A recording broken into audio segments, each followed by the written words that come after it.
Imagine taking your teenage daughter to the local farmer's market for her birthday and finding her cornered by 6 grown women screaming at her about God, morality, and how she's a horrible big sister.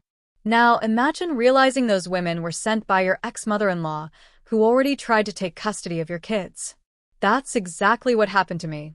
But instead of breaking, I decided to fight back. And let's just say, my revenge was so brutal, it got her shamed out of her own church. If you've ever wished you could finally serve justice to someone who tried to ruin your life, smash that like button and subscribe, because this story might just be the most satisfying revenge you'll hear today. I'm a 46-year-old mom of 2 teenage girls, 17 and 15. We've already been through hell and back. My husband, well, ex-husband, died last year in an accident. But his death didn't erase the pain he left behind. Because when he died, he left behind more than grief. He left betrayal. You see, my daughters were the ones who found out about his affair. They were the ones who discovered he'd been cheating on me. And not just cheating, he fathered 2 sons with his mistress. And then, in some cruel twist of fate, that mistress also died. So suddenly, there we were, me, my 2 girls, and this shadow of his betrayal hanging over everything. And instead of support, my ex-in-laws, an 80-year-old mother-in-law and her husband, decided they wanted to swoop in. They tried to take custody of my daughters.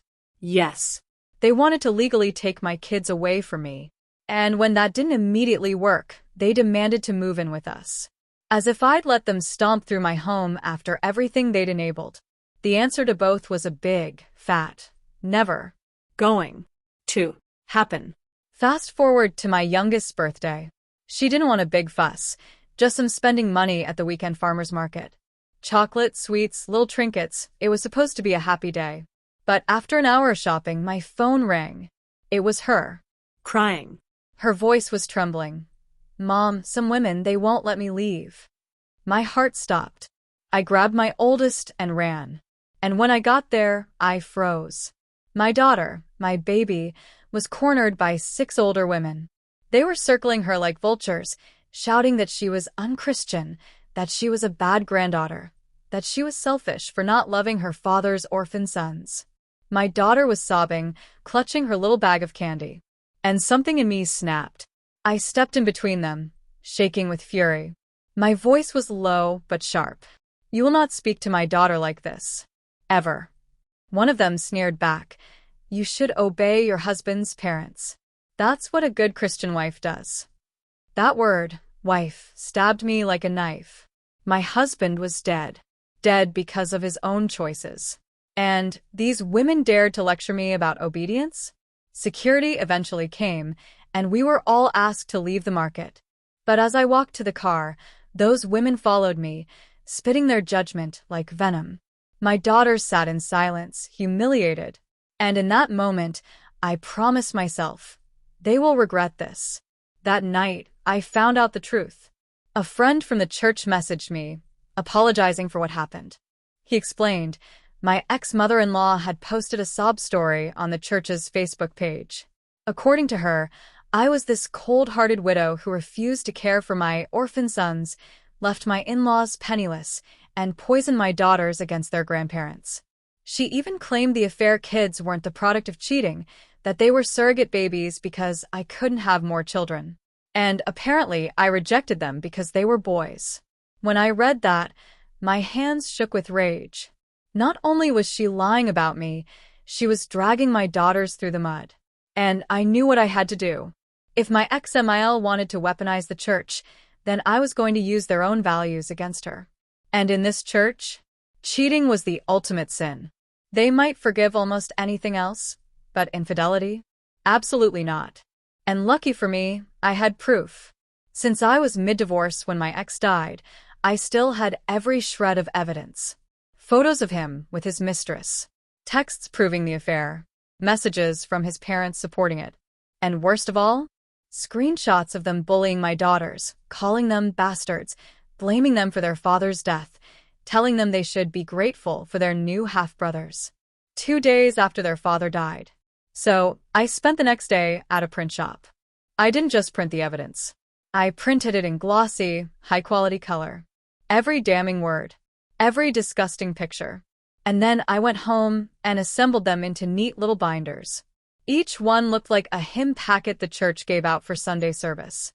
And on the very first page, a giant photo of my ex and his mistress making out in our living room. Underneath, I wrote, "The true love story of Adam and Noah."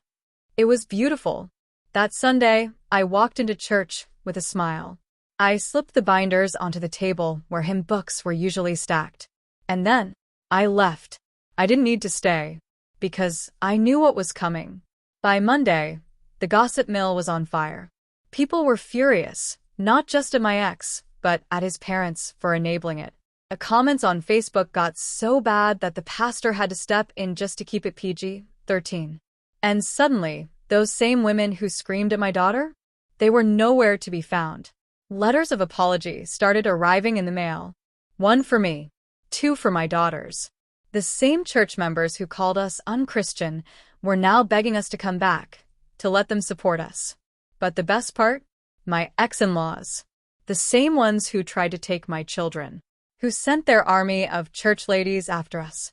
They were shamed out of the very community they weaponized against me. My ex-ML posted online about how no one cares for the elderly anymore and how alienated she feels.